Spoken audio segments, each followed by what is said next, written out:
Comment expliquer qu'à partir d'un même livre, la Bible, il y a tant d'interprétations et tant de religions différentes?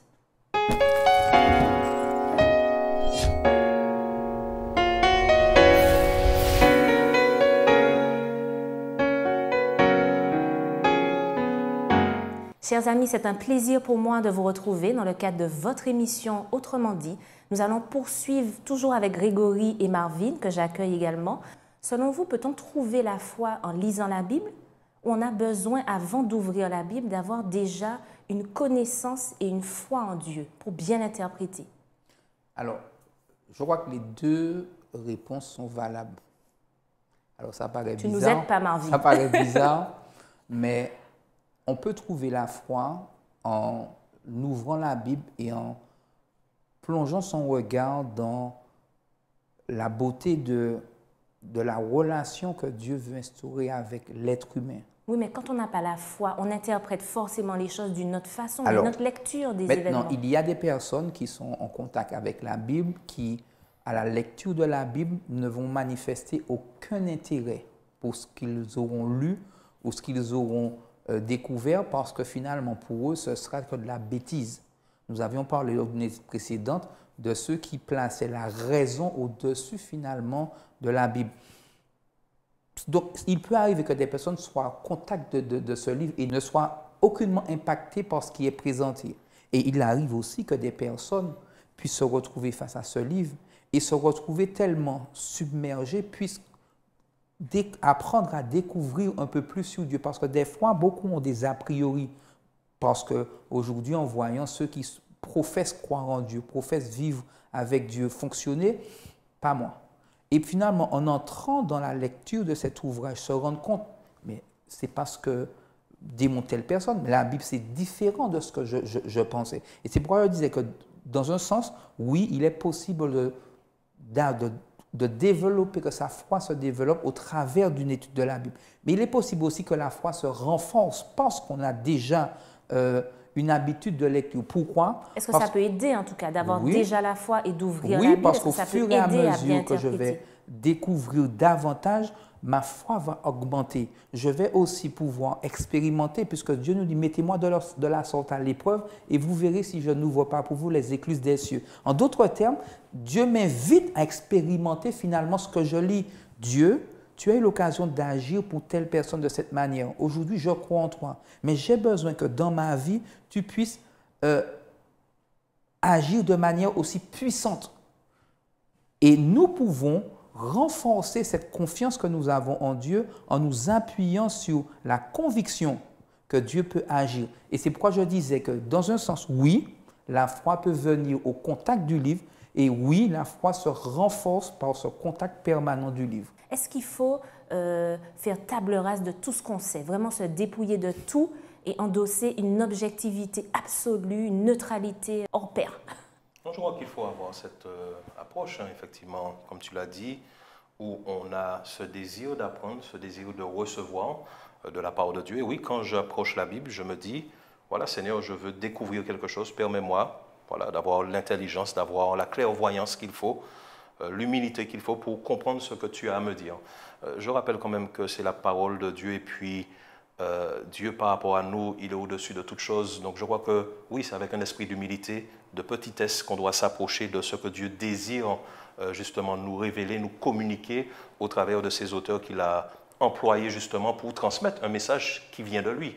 Donc oui, je crois que c'est essentiel d'avoir cette objectivité, de ne pas forcément approcher la Bible, ne pas du tout, j'ai envie de dire, approcher la Bible avec déjà des idées préconçues de ce que j'ai entendu dire ou des uns et des autres. Non, j'ai envie de savoir par moi-même et je vais découvrir par moi-même. Mais malheureusement, nous en avons des idées préconçues. Malheureusement, nous ne pouvons pas approcher la Bible de manière totalement objective. Pourquoi? Parce que nous sommes aussi le produit de notre éducation. Nous disons dans l'étude précédente que nous avons des habitudes dans notre manière dans les traditions, dans notre manière de lire le livre. Prenons l'exemple des disciples qui ont marché avec Jésus. Les disciples ont marché avec Jésus. Jésus a enseigné quelle était sa volonté. Pourtant, les disciples ont toujours gardé en tête que Jésus venait instaurer un royaume terrestre. Pourtant, Jésus a, pendant tout le temps de leur formation, insisté sur la nécessité. Alors, à quoi ça a servi finalement que Jésus mais je crois que c'était nécessaire. Alors oui, effectivement, totalement, ce n'est pas possible, mais il faut quand même avoir cette objectivité, c'est-à-dire cette humilité, comme je l'ai dit. Le problème des disciples, et je vois que l'exemple que Marvin utilise est judicieux, c'est qu'ils n'ont pas pris le temps, en plus de ça, du maître, de celui qui est le personnage central de la Bible, pris le temps d'écouter ce qu'il... En fait, Jésus a pris une bonne partie de son temps à casser justement ses préjugés, ses idées préconçues. Il l'a dit et répété, il a insisté avec eux en utilisant les Écritures. C'est par les Écritures qu'il a bien dit qu'il devrait mourir le 3e jour ressuscité. Je vois que l'exemple avait été utilisé dans une étude précédente lorsqu'on parlait de Jonas, qui était resté 3 jours et 3 nuits dans le ventre du poisson. Jésus va utiliser les Écritures pour dire, voilà, je dois mourir, il faut que je passe par là, mais ne vous inquiétez pas, réjouissez-vous parce que le 3e jour, je ressusciterai. Or, jusqu'à la fin, en tous les cas jusqu'au repas de la Sainte Seine que Jésus va instituer au moment de la Pâque, cette idée était encore toujours assez pas bien acceptée des disciples. Mais qu'est-ce qui a empêché aux disciples finalement de comprendre, d'adhérer, que l'information monte au cerveau, j'ai envie de dire. Justement, c'est le fait de s'accrocher à ces idées préconçues. Alors, c'est sûr, notre éducation conditionne, et puis tous les facteurs dont on a parlé précédemment, conditionnent un petit peu cela. Mais lorsque je parle de l'étude et de l'approche de la parole de Dieu, je ne parle pas d'une foi comme cela. Hein. Je parle vraiment de cette insistance, cette constance que nous avons. Donc, oui, on va approcher, au départ, on va interpréter les choses d'une manière parce qu'on a reçu... par différentes sources, un certain bagage qui fait que quelquefois, par rapport à cela, c'est obtué et forcément, ce qu'on lit, on ne le comprend pas bien, on le comprend mal. Mais je crois qu'en insistant et toujours dans un esprit de prière, il faut vraiment avoir cette notion de constance dans l'étude de la parole de Dieu. Ce n'est pas une fois comme ça, ponctuellement, non, c'est tout le temps. Donc oui, au fur et à mesure, Jésus prendra le temps qu'il a pris avec les disciples, et même plus, d'effacer ces idées préconçues et de nous permettre justement d'être ce vase-là pour recevoir de sa part. Mais c'est sûr que ça ne se fait pas du jour au lendemain. C'est comme l'a dit Marvin, on reçoit des choses. Et forcément, il faut cette éducation, cette nouvelle éducation que Jésus veut nous donner pour mieux comprendre sa parole. Alors effectivement, je reprends ton exemple, Marvin, parce que même les disciples qui ont côtoyé, alors eux, c'était effectivement l'étude des écrits anciens tous les jours. Mais pire, ils avaient Jésus tous les jours avec eux. Ben, c'est qu'ils avaient leur propre programme. Et c'est ça qui est parfois difficile. C'est que nous avons notre projet de vie. Et quelquefois, ce que la Bible peut nous proposer ne correspond pas à ce que nous avons envie véritablement. Et il faut que chaque jour, que Dieu fasse un travail avec nous pour nous emmener à réorienter nos pensées. Parce que des fois, nous considérons que ce que je fais, c'est bon. Je suis arrivé à ce stade, c'est bon. J'aime bien ce passage du Sermon sur la montagne où Jésus, à l'occasion de dire, vous avez entendu qu'il a été dit, mais moi je vous dis. Pourquoi? Oui, vous avez toujours fonctionné de cette manière. Vous avez toujours lu les choses de cette manière. Vous avez toujours entendu et fonctionné de cette manière. Vous êtes contenté de ça. Mais moi, je vous dis d'aller encore plus loin. Et c'est ce que Dieu veut nous emmener à faire. Toujours aller beaucoup plus loin. Comment Jésus finit le sermon sur la montagne? Soyez donc parfaits comme votre Père Céleste est parfait. Waouh! Est-ce possible? Est-ce possible? Et pourtant, Jésus est en train de dire, oui, il est possible, puisqu'il le dit, soyez parfaits comme votre Père Céleste est parfait. Il n'est pas en train de dire, vous serez en mesure de le faire par vos propres moyens. Il est en train de leur dire, tout ce que je viens de vous dire ne sera possible que si vous êtes dans une relation quotidienne avec Dieu. Alors justement, est-ce qu'il n'y a pas un élément surnaturel? Parce que quand on lit Luc chapitre 24, les versets 36 à 45, un petit peu quand Jésus réapparaît après sa mort aux disciples et qu'ils ont des doutes encore, est-ce que c'est bien Jésus? Au verset 25, on peut lire « Alors, donc Jésus leur ouvrit l'esprit afin qu'ils comprissent les Écritures ». Donc là, Jésus clairement fait un acte surnaturel. On aurait peut-être besoin de ça pour bien comprendre les choses. Alors, ce qu'il y a de surnaturel, c'est qu'il apparaît. Mais, oui, au préambule. Mais l'approche, en tous les cas, pour leur faire comprendre cette réalité, reste quand même basée sur les Écritures. C'est-à-dire que c'est vrai qu'à ce moment-là précis, peut-être que ce sera déterminant ou plus parlant pour eux parce que Jésus est déjà ressuscité. Donc la notion de mort, là, ils ont dû l'accepter parce qu'ils ont vu Jésus sur la croix. Ce qu'au départ, ils avaient du mal à concevoir, ce n'était pas planifié, ils n'avaient pas ce projet-là que Jésus meurt. Non, au contraire, il devait nous protéger des Romains, etc. Mais là, il est mort. Là, il est mort. Effectivement, peut-être que ce message, à ce moment-là, a une répercussion différente sur leur cœur parce qu'il est mort et là, il est vivant, comme il l'avait dit. Donc, je pense que peut-être à ce moment-là, effectivement, les disciples ont dû revoir un petit peu ou réentendre dans leur esprit tout ce qu'il avait déjà dit pour dire, ben, finalement, il avait raison, c'était bien ça. Donc ça veut dire que tout ce temps qu'ils ont passé avec Jésus, ils avaient des doutes, ils n'ont rien compris alors. Ils avaient d'autres projets. Ils avaient d'autres projets. C'est comme s'ils entendaient autre chose. Et c'est peut-être là où on voit aussi ils étaient faux, ils étaient la hypocrites. dureté du cœur humain.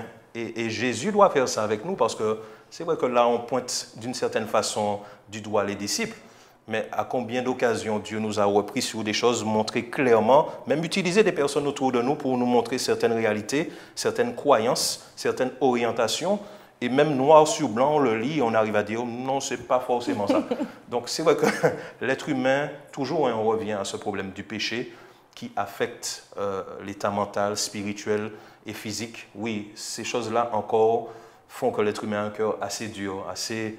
Donc c'est en ça que le péché nous altère, c'est la dureté. Ça n'aide pas, ça n'aide pas. On est un petit peu, je sais pas moi, dur peut-être d'oreille, pas on bête, n'arrive mais pas à accepter pas à cette réalité-là, à avoir cette humilité pour comprendre, eh c'est ce que Dieu dit. Donc je crois que les disciples, oui, on parle d'eux, mais ça nous arrive bien souvent. Et justement, puisque, et Paul le dit, hein, toutes ces choses ont été dites pour notre instruction, l'idéal et l'essentiel pour nous serait justement de prendre l'exemple de cela pour ne pas commettre la même erreur. Alors justement, quand la parole est présentée, quand elle est expliquée, lorsqu'elle est prêchée avec force et vérité, quelle est mon approche? Est-ce que je remets en doute ou est-ce que je dis oui, c'est ce qui est écrit et je l'accepte par la foi?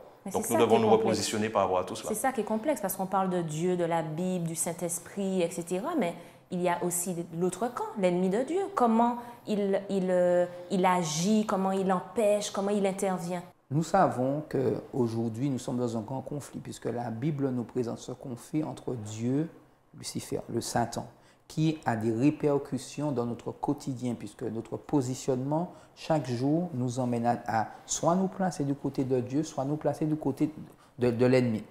Maintenant, la Bible est claire dessus. Nous ne pouvons pas nous dire qu'il n'existe pas. C'est faux. Parce que son objectif, c'est quoi? C'est d'emmener le plus grand nombre à rester éloigné de Dieu. Donc, il va utiliser toutes sortes de stratagèmes pour pouvoir nous emmener à détourner notre regard de la parole. Dans l'exemple que tu viens de citer de Luc 24 sur le chemin d'Emmaüs, ces disciples qui finalement ont marché avec Jésus, ces disciples qui ont adhéré à ce qu'il disait, sont désorientés parce que cet homme en qui ils avaient cru est mort. Donc finalement, ils ne savent plus en quoi croire. Et c'est l'un des atouts sur lequel va jouer l'ennemi. Le découragement, le fait de mettre à mal nos croyances. Eh bien, il faut aller dans la parole. Parce que lorsque nous lisons Luc 24, verset 26, ne fallait-il pas que le Christ souffrit ces choses et qu'il entra dans sa gloire? Donc, ça, c'est Jésus qui le dit. Et commençant par Moïse et par tous les prophètes, il leur expliqua dans toutes les Écritures ce qui le concernait. Il disait que Jésus s'appuie sur les Écritures pour pouvoir donner à voir non seulement son ministère, mais finalement la suite des événements. Donc Dieu ne nous en veut pas quand on comprend mal les choses, quand on a des doutes, parce que là encore, ils n'y ont pas cru. Est-ce que finalement, ce qui compte, c'est peut-être notre volonté de bien faire, notre recherche, et Dieu voit bien notre sincérité avant tout? Ça compte, c'est important. Oui, d'approcher avec sincérité, c'est important d'avoir cette détermination, cette volonté, mais ce serait dommage de s'arrêter à là, puisque si on doit lire la Bible et mal la comprendre, beaucoup de choses sont mises en question, parce que le message biblique est un message fort. Mais quel est l'enjeu de mal comprendre alors? Justement, c'est un message de vie. C'est de ce que la Bible parle, en fait. Un Dieu d'amour qui veut sauver la race humaine. Donc, il est question ici de vie ou de mort. Et je crois que ce que Marvin a dit est très juste. Ce conflit entre le bien et le mal nous met justement dans un choix que nous devons faire. Est-ce que je choisis Jésus qui est la source de vie, ou est-ce que j'écoute ce que le diable a à dire et il mène vers la mort, un petit peu comme il l'a fait au départ avec nos premiers parents. Donc, ce que la Bible présente, si c'est mal compris, ce n'est pas simplement un texte que je comprends mal, je peux passer à côté de ma vie éternelle parce que je n'ai pas compris ce que Dieu veut pour moi ou je n'ai pas compris le processus que Dieu met en place pour me permettre d'arriver à cette vie éternelle. Donc, oui, l'enjeu est plus que Oui, mais est-ce que plus le qu'important, salut c'est salutaire. est vraiment basé sur ma compréhension des choses? Le salut est déjà offert Alors, à quiconque. mon salut est offert, oui, parce que lorsque j'accepte Christ dans ma vie, j'accepte le sacrifice qu'il a fait, il me garantit du salut. Par contre, il me demande à partir de ce moment de marcher dans cette roue, de maintenir cette relation avec lui. Parce que la vie éternelle est réservée à ceux qui sont dans cette roue démarche relationnelle avec Dieu. Il ne s'agit pas pour moi simplement d'accepter Christ et de faire mes affaires, parce que Dieu a des exigences par rapport à son peuple. Dans toutes les Écritures, on se rend bien compte que Dieu invite son peuple à suivre ses recommandations, à se conformer à sa parole. Oui, mais ça, c'est pour le bien-être, ce n'est pas pour le salut. Ah non, parce que, prenons un Quand exemple. il nous dit de ne pas, on a vu dans un échange, de ne pas s'abstenir de drogue ou de fumer, etc., c'est pour qu'on soit en bonne santé. J'aimerais prendre un exemple précis. Prenons l'exemple de la mort. Lorsque finalement je comprends que Dieu est venu pour me sauver, j'accepte ce sacrifice et j'accepte d'entrer dans une relation avec lui. Il faut que je fasse attention à ma compréhension de la mort. Pourquoi? Parce que je peux malheureusement, au travers d'une lecture superficielle des Écritures, penser qu'après ma mort, il y a possibilité pour moi de me racheter de choses que j'aurais pu faire pendant ma vie. Alors que ce n'est pas ce que le texte biblique dit. Le texte biblique précise que celui qui marche avec Dieu, au moment de sa mort, sa vie s'arrête. Et sa destinée éternelle dépendra de cette relation qu'il aura eue avec Dieu. Pas des actes qu'il aura fait, mais de la relation qu'il aura avec Dieu qui vont inévitablement se traduire par des actes dans le quotidien. Lorsque je suis dans une relation avec Dieu, forcément, je vais agir d'une certaine manière parce que je suis en relation avec lui, parce que dans ma relation, je serai poussé à.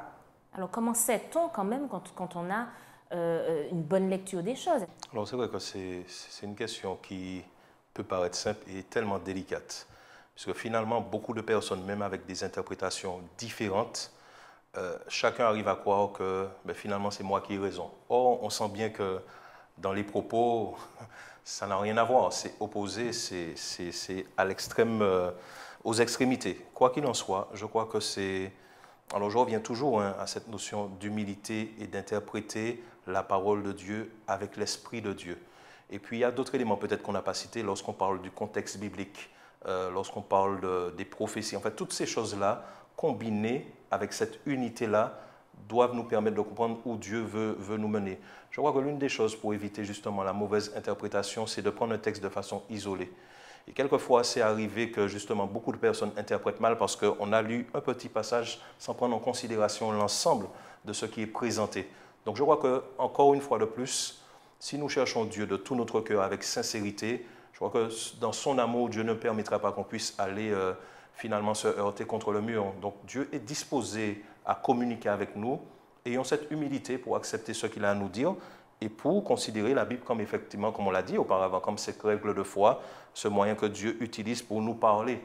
D'accord? Et puis je crois que encore cet esprit de prière, cette insistance sur le fait de sonder, de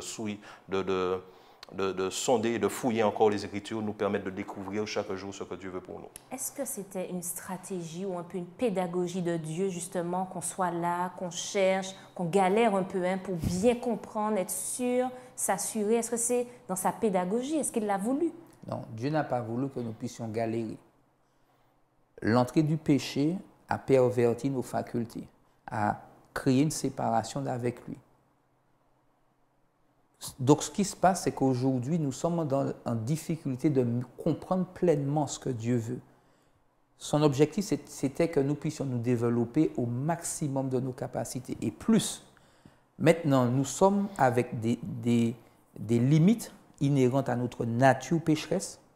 Donc, Dieu ne prend pas plaisir à nous voir souffrir, à nous voir nous dépatouiller dans la... Mais quand on lit Acte 17, verset 27, c'est écrit « Il a voulu, je pense qu'on parle de Dieu, qu'il cherche le Seigneur et qu'il s'efforce de le trouver en tâtonnant. » Mais c'est ça, ça rejoint exactement ce que Marvin dit.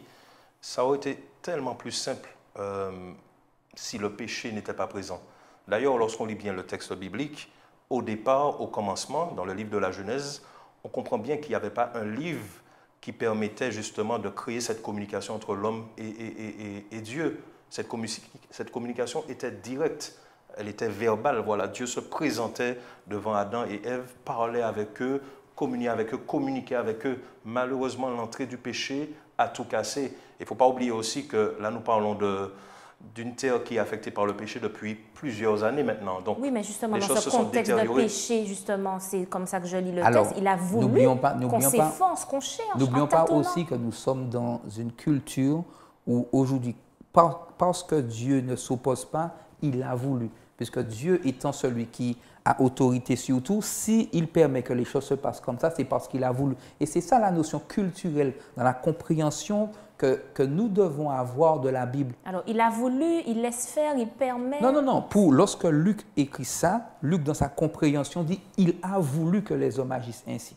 Mais quand on se réfère à l'origine, on se rend compte que le plan de Dieu n'était pas du tout que l'homme soit éloigné de lui. Parce que le texte dit « bien qu'il ne soit pas loin de chacun ». Ça veut dire qu'il est là, mais les hommes se sont en difficulté à trouver. Il a voulu parce que c'est aujourd'hui comme ça, malheureusement, qu'ils seront en mesure de s'attacher à lui. Mais ce n'est pas sa volonté. Oui, mais pourquoi il ne permet pas, je ne sais pas, c'est Dieu, donc je n'ai pas d'idée sur ce qu'il pourrait faire, mais en tout cas qu'il puisse permettre qu'il y ait une harmonie, une unité de compréhension des choses. Parce que là, dans tout ce flot de doctrines différentes, on est complètement perdu. Mais Marvin l'a dit, ce n'est pas la volonté de Dieu. Oui, mais c'est Dieu, donc alors, il peut assurer il a bien dit, quand même. La culture, effectivement, permet de comprendre qu'il a voulu, à certaines occasions, même lorsqu'on parle de Pharaon, ce n'est pas Dieu qui voulait endurcir son cœur, mais les événements, les circonstances faisaient que cette action, et je crois qu'elle était salutaire pour Pharaon, de son côté a mal été reçue, appréciée, et finalement, au lieu de s'adoucir, il préférait s'endurcir. Maintenant, je crois que Dieu veut parler à tout être humain, et Dieu veut sauver tout le monde. Mais on l'a dit, il y a Dieu, mais de l'autre côté, il y a l'ennemi, il y a Satan. Donc, autant Dieu s'efforce. Qui est plus fort? Qui est plus Dieu fort? est plus fort, mais Dieu n'impose quoi que ce soit, qui que ce soit. D'ailleurs, lorsque tu as parlé du salut, j'apprécie que tu dis qu'il a été offert, mais un cadeau offert peut être refusé. Donc oui, j'offre le salut. Il ne l'impose pas. S'il l'imposait, finalement, on ne serait pas là en train de discuter. Tout le monde est sauvé et puis c'est fini. Non, il offre le salut. Donc c'est une proposition qu'il fait. Voilà, j'ai envie de vous donner la vie. J'ai envie de vous permettre à nouveau d'être avec moi, de vivre pour l'éternité. Mais en fait, il laisse le choix, il laisse le libre arbitre. Mais de l'autre côté, autant il s'efforce à offrir et son seul désir, c'est qu'on puisse simplement accepter. De l'autre côté, on a un ennemi, Satan, qui s'efforce, lui, justement, à pervertir les choses, à tordre la vérité, à tordre le sens des Écritures pour justement nous désorienter et nous permettre de nous détourner de cela. Donc, il ne faut pas oublier qu'il y a lui de l'autre côté. Alors, c'est vrai qu'il aime beaucoup se cacher, c'est peut-être une de ses armes favorites, mais il est présent, il agit aussi. Alors oui, Dieu est plus fort. Et si ça tenait qu'à lui, il aurait permis. Je crois que lorsque quelqu'un, justement, permet et veut donner sa vie à Jésus, Satan ne peut rien faire. Il ne peut rien faire. Mais tout dépend du choix de chacun. Donc, Dieu propose, mais Satan aussi de l'autre côté. Donc, à nous de faire le bon choix, à nous justement d'accepter ce salut au travers de la parole, de comprendre ce que Dieu a prévu pour nous et comment justement il nous demande de faire pour obtenir ce salut-là. Alors, tout comme la Bible a traversé les âges, on en a tous une aujourd'hui. Est-ce que Dieu peut être aussi le garant que la vérité traversera les âges? Est-ce qu'aujourd'hui, on peut affirmer que X ou Y a la vérité, a la bonne interprétation, la bonne vision? Je peux le suivre les yeux fermés. Alors, une chose qui ressort des Écritures saintes, c'est la notion d'église. Et lorsqu'on parle d'église, bien évidemment, on ne parle pas de mur, mais de groupe de personnes. Et c'est vrai que Dieu a toujours suscité effectivement des fois une personne, mais bien souvent un groupe d'individus qui avaient justement cette tâche, cette mission de propager cet évangile, de propager cette vérité. Je crois que ça a été le cas des disciples, pour venir dans un exemple un peu plus proche, puisque nous étions surtout dans le Nouveau Testament. Effectivement, lorsqu'il est parti, lorsque les disciples ont compris, il donne cette responsabilité, ce mandat aux disciples, d'aller et de faire des autres personnes, des autres nations, des autres peuples, des disciples aussi à leur tour. Les disciples ont rencontré des obstacles, les disciples ont rencontré des personnes qui ont prêché d'autres choses. Paul a eu l'occasion de reprendre les chrétiens qui étaient à Galate sur le fait que ne vous laissez pas pervertir et détourner par un quelconque évangile. Donc, Oui, la vérité est là, mais la vérité, nous la trouvons dans la Bible. Je crois que Dieu, encore aujourd'hui, suscite une église qui a un message spécial, une église qui considère la Bible comme étant la seule règle de foi, une église qui accorde à la Bible justement toute son autorité, ce sola scriptura, la Bible s'interprète par elle-même et qui invite chacun à se plonger dans la Bible et à faire de la Bible vraiment sa référence. Alors, ceux qui nous regardent se demandent quelle église, Grégory, de tu Je parles? suis convaincu que c'est l'église adventiste du 7e jour. Cependant, je précise une chose. Cette église a reçu cette mission. Cette église a effectivement accepté, puisqu'elle est prophétique. Nous avons eu l'occasion le trimestre dernier de parler de Daniel, et cette église a pris naissance à partir de cette prophétie de Daniel 8, verset 14, après les 2300 soirs et matins, lorsque le sanctuaire sera purifié, lorsque Jésus va entrer dans la dernière phase de son jugement. On voit que Jésus aussi suscite un groupe de personnes, donc les adventistes qui, foncièrement par définition, sont ces personnes qui attendent le retour de Jésus, mais qui veulent aussi partager cette bonne nouvelle. Est-ce que ce n'est pas un petit peu, comment dirais-je, présomptueux de dire que... C'est pour ça que je veux préciser cette chose importante. Je crois que cette Église a été choisie, pas pour le salut, mais pour la mission. La mission de cette Église, c'est de répandre la bonne nouvelle. Le salut, c'est pour tout le monde. Mais d'autres le font, d'autres églises ont cette mission également. Mais nous revenons à la vérité, au sola scriptura, à la Bible comme étant la seule règle de foi. Et jusqu'à aujourd'hui, la seule église qui considère la Bible comme étant la seule règle de foi avec les 10 commandements et tous les enseignements, c'est l'église adventiste du 7e jour. Donc, comme je le dis, et tu as bien fait de poser la question, l'idée n'est pas de se penser supérieur. Dieu a toujours suscité un groupe de personnes pour accomplir la mission, mais le salut n'était pas visé pour un groupe de personnes, pour une communauté ou une religion spécifique, mais pour l'humanité. Le salut est offert à tous. Mais il suscite une église pour présenter ce message de vérité. Alors, tu parles de cette église qui a comme seule source d'autorité la Bible, mais la Bible a été traduite, elle n'était pas écrite en français. Donc, ça veut dire que les traducteurs de ce livre ont eu aussi une interprétation et ont traduit. Comment être sûr que ce document qu'on a aujourd'hui, enfin que ce livre même, est 100% fiable? La Bible, telle que nous l'avons aujourd'hui, ce n'est pas la langue primaire, originelle. La Bible, c'est un ensemble de livres écrits en hébreu, en grec, en araméen pour une partie.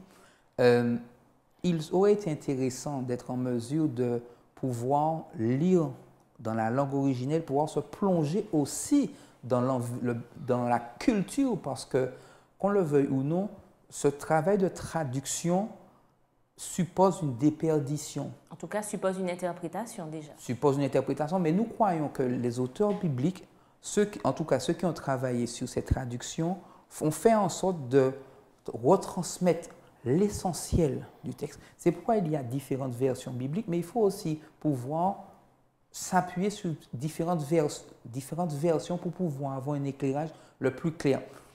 Je crois que celui qui souhaite trouvera la bonne information.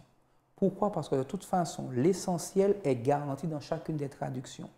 La volonté de Dieu d'être en relation avec les individus et de pouvoir leur proposer une relation qui leur permet chaque jour d'être dans une démarche de sanctification.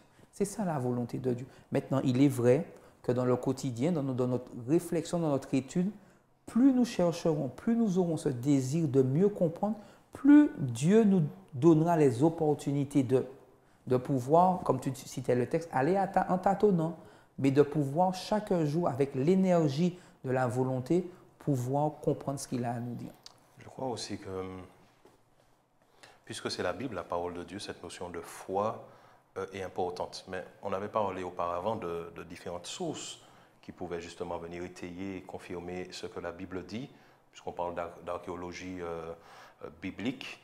Et c'est vrai que la Bible elle est traduite depuis pas mal de temps maintenant, d'accord? Je crois que c'est un avantage, puisqu'elle est traduite dans différentes langues, elle devient plus accessible à tout un chacun.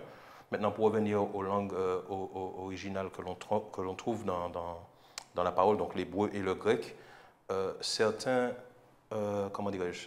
choses ont été trouvées par la suite. Je pense notamment au rouleau de la mer morte, où on a retrouvé des textes originaux. Et finalement, en comparant avec des traductions qui avaient déjà été faites, on voit que finalement, c'est exactement la même chose, à quelques peut-être différences grammaticales.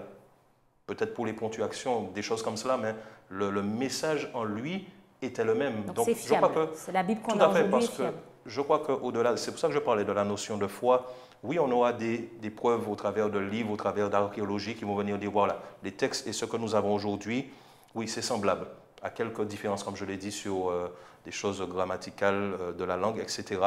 Mais je crois qu'au travers de ça, c'est surtout Dieu qui a permis que cette parole soit préservée, parce que cette Bible que nous avons aujourd'hui, c'est un privilège. Elle a été attaquée.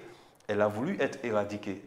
En tous les cas, l'ennemi a voulu qu'elle soit éradiquée, mais elle est encore là. Donc je crois qu'au-delà de tout cela, il ne faut pas avoir aucune approche rationnelle et cartésienne des choses, mais de se dire oui, c'est Dieu, le Dieu de l'univers, qui a permis que jusqu'à aujourd'hui, nous ayons cette parole et qu'effectivement, elle est fiable à 100%. Très bien, merci en tout cas pour tous ces éléments de réponse et merci à vous de nous avoir suivis. Restez connectés à votre émission Autrement dit.